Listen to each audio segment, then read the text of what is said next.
Welcome back students. आज हम बात करेंगे परसेंटेज कंपोजिशंस कैसे निकालते हैं। परसेंटेज कंपोजिशन की जो बात हो रही है ये किसी एक एलिमेंट के लिए बात हो रही है। मास परसेंट मतलब किसी एक पर्टिकुलर एलिमेंट के लिए हम बात करेंगे। तो इसका फॉर्मूला आपने याद रखना कि mass percent of an element equal to mass of element in compound, mass of element in compound divide by molar mass of compound and multiply में क्या रहेगा 100।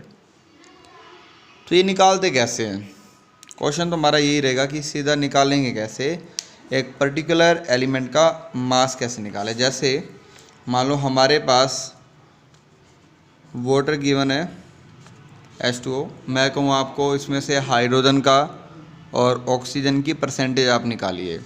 ठीक है, तो यहाँ पर हमने क्या लेना है मास percent of element an element. Element कौन है, यहाँ पर पानी के अंदर बेटा दो एलिमेंट देखने को मिल रहे हैं, एक तो हाइड्रोजन भी है और एक ऑक्सीजन भी है। ठीक है, अब हाइड्रोजन जो है उसका मास कितना गिवन है बेटा, एक हाइड्रोजन का एक होता है, दो का 2U 2U, और जो ऑक्सीजन का कितना रहेगा, ऑक्सीजन का एक एटम है तो 16U। हमने दोनों का अलग अलग निकाल लिया। उसके बाद टोटल मास कितना है पानी का 2 + 16 18U। हमने अब किसका निकालना है मास percent of an element. An element कोई भी हो सकता है, पहले हम लेते हैं हाइड्रोजन का परसेंटेज लेते हैं। कैसे निकालेंगे बेटा, अब हाइड्रोजन फॉर्मूला क्या था mass of element in compound, mass कितना था हाइड्रोजन का 2 डिवाइड बाय टोटल कितना है कंपाउंड का 18 इंटू 100, तो 200/18। तो इससे क्या निकल जाएगा परसेंटेज ऑफ हाइड्रोजन। इसी तरह से परसेंटेज ऑफ ऑक्सीजन निकालेंगे हम। भाई पानी के अंदर ऑक्सीजन का कितना परसेंटेज है, तो 16 इसका मोलर मास था, टोटल 18 इंटू 100, तो ये हो जाएगा 1600 डिवाइड बाय 18। ठीक है, इसको पूरा सोल्व हम कर सकते हैं, आप अपने कैलकुलेशन से लगा सकते हैं, तो इससे पूरा हो जाएगा।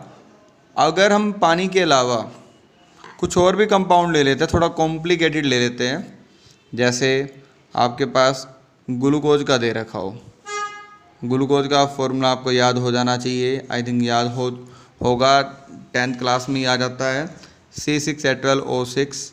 इसमें कार्बन का percentage of carbon, percentage of hydrogen, percentage of oxygen कितना रहेगा बेटा, तीनों का परसेंटेज कैसे निकालेंगे।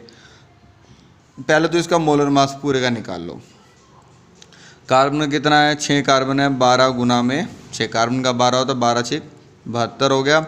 हाइड्रोजन का 1 होता है, 1 इंटू 12 प्लस ऑक्सीजन का 6 गुना में 16, तो टोटल कितना आ जाएगा 180U। तो टोटल हो गया 180। हम पहले लेते हैं कार्बन की परसेंटेज, तो 12 6 72, कार्बन का टोटल तो मोलर मास 72 हुआ ना बेटा, 72 डिवाइड बाय 180 इंटू 100। हाइड्रोजन का कितना है, हाइड्रोजन का 12 डिवाइड बाय 180 इंटू 100। ऑक्सीजन का कितना बेटा 16 को मल्टीप्लाई करो 6 से 96 इंटू 180 इंटू 100। तो इस मेथड के द्वारा हम हर एक एलिमेंट की परसेंटेज को फाइंड आउट कर सकते हैं। ठीक है बेटा, परसेंटेज निकालना आया आपको, बिल्कुल फॉर्मूला याद रखो, किसी भी एलिमेंट का निकाला जा सकता है। One more example of ethanol C2H5OH, ethanol का लेते हैं। बेटा थोड़ा मोबाइल बार बार हिल जाता है, ये कोई ऐसा जुगाड़ बना रखा है आपके लिए, तारे पंखे से लटका कर वीडियो उसमें मोबाइल फ़ोन टांग कर वीडियो बनानी पड़ती है, बार बार हिले बिना रहता नहीं है। चलो कोई बात नहीं, आप कंटिन्यू रहें।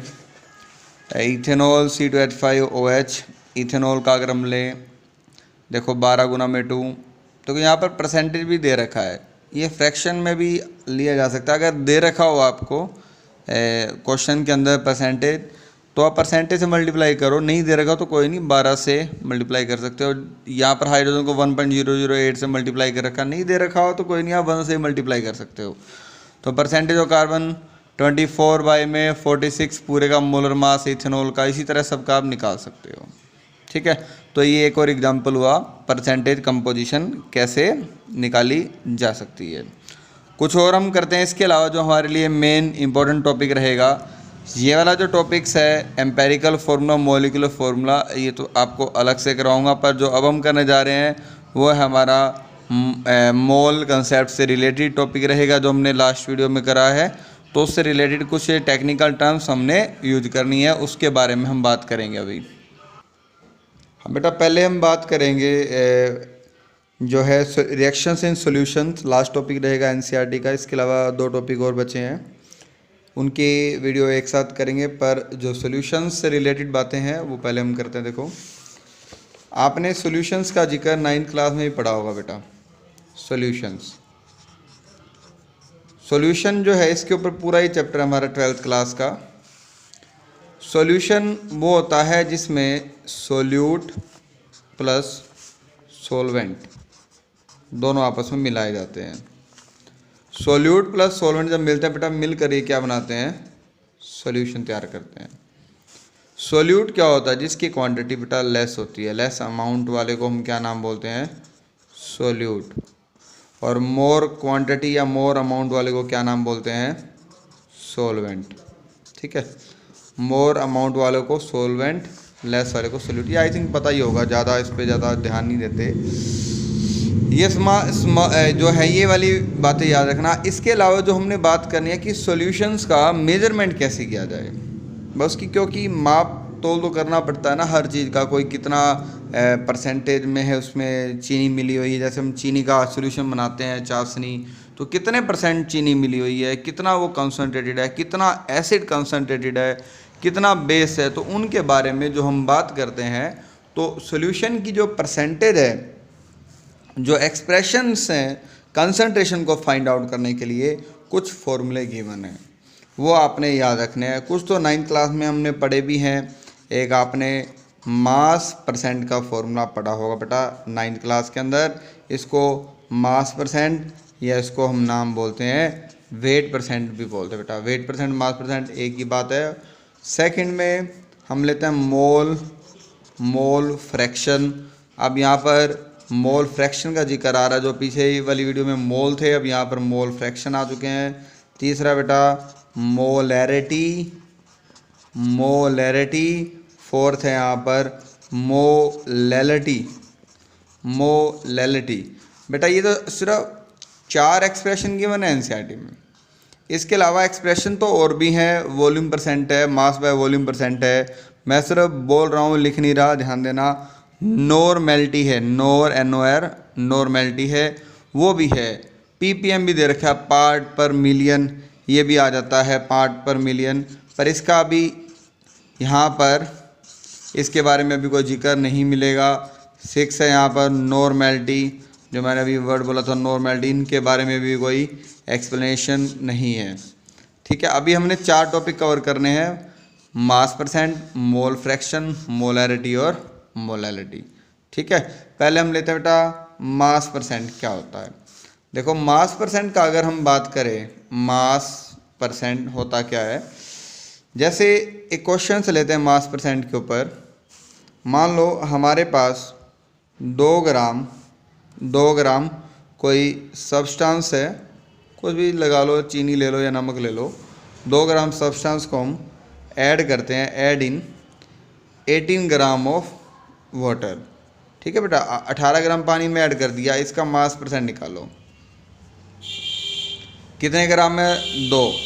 तो मास % बेटा उसका फॉर्मूला क्या रहेगा मास % का, mass % equal to given weight of solute.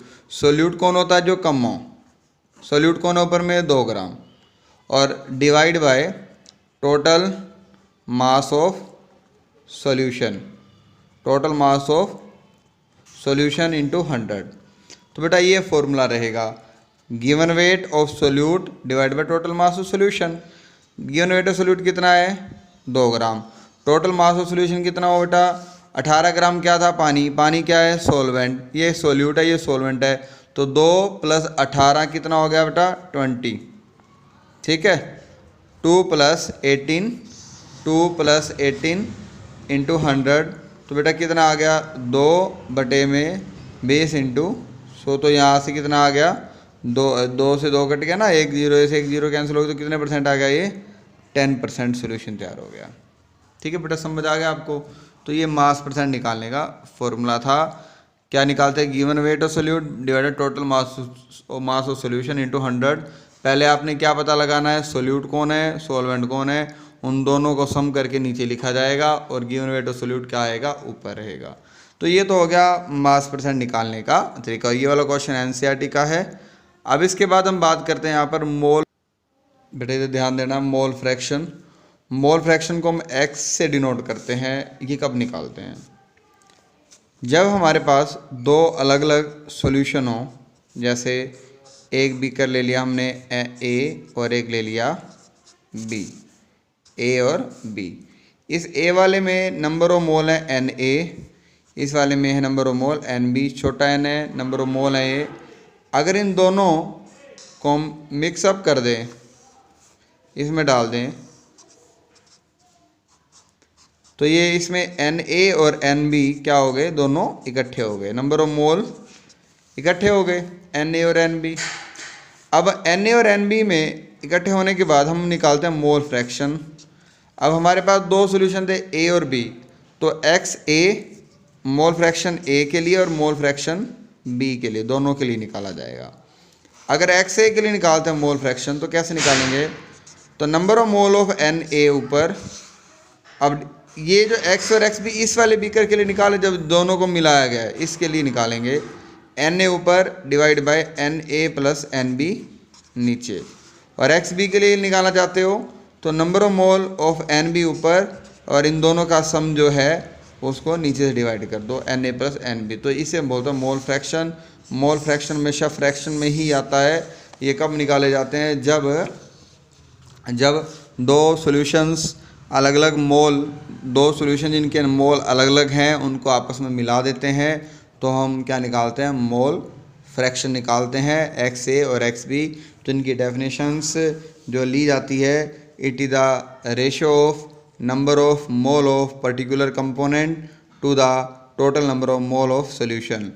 दोबारा सुनो, it is the ratio of number of mole of particular component N A हो सकता है, एन ए बी हो सकता है, टू दी डिवाइड बाय या to the total number of mole of solution. This is the mole fraction. यहाँ तक समझ आया बेटा, मोल फ्रैक्शंस क्या रहता है। अब यहाँ पर मान लो एग्जांपल लेते हैं, ये 12वीं क्लास के अंदर सारे आ ही जाते हैं। ये मान लो हमारे पास जो है 2 ग्राम की बजाय हम 40 ग्राम ले लेते हैं। 40 ग्राम कास्टिक सोडा को हम ऐड करते हैं, add in 90 gram of water. ठीक है बेटा, find out mole fraction. Find out mole fraction दोनों के लिए निकालेंगे मोल फ्रैक्शन, पर मोल फ्रैक्शन तो मोल की टर्म में बात करेगा ना, पहले इनके मोल निकालने पड़ेंगे आपको। मोल ऑफ कास्टिक सोडा निकालो, given weight by molar mass. Caustic soda का 40 ग्राम गिवन वेट और मोलर मास कितना होता है, वो भी 40। तो 40 से 40 कैंसिल हो तो 1 मोल आ गए। इस तरह से पानी के मोल निकाल लो, वाटर के मोल निकाल लो, तो कितने ग्राम है 90। 18 इसका मोलर मास है, कितना आ गया बेटा 5 आ गया, 5 नंबर मोल आ गए। हम निकालते हैं एक्स पहले कास्टिक सोडा के रिस्पेक्ट में निकाल लो, तो कास्टिक सोडा के नंबर मोल कितना बेटा 1 है, और इन दोनों का सम कर दो, 5 + 1 कितना हो गया 1/6 फ्रैक्शन में आ गया। अब इसी तरह से पानी का ले लो, नीचे नंबर मोल निकालते, मोल फ्रैक्शन निकालते हैं। पानी के नंबर मोल कितने थे 5, और दोनों का नीचे सम कर देंगे तो 5/6। तो अब ये भी किस में आ गया, फ्रैक्शन में। तो ये मोल फ्रैक्शन निकालने का ट्रिक रहेगी। ठीक है, अब इसके बाद हम बात करते हैं मोलैरिटी और मोलैलिटी। 2 टॉपिक और हमारे जो अकॉर्डिंग टू एनसीईआरटी की अगर हम टर्म में बात करें, मोलैरिटी और मोलैलिटी, ये ज़्यादातर आपको नेक्स्ट वीडियो में प्रोवाइड करूँगा। आप इतना ही अभी करिए मोल फ्रैक्शन तक, मोलैरिटी और मोलैलिटी। ठीक है बेटा, मोलैरिटी और मोलैलिटी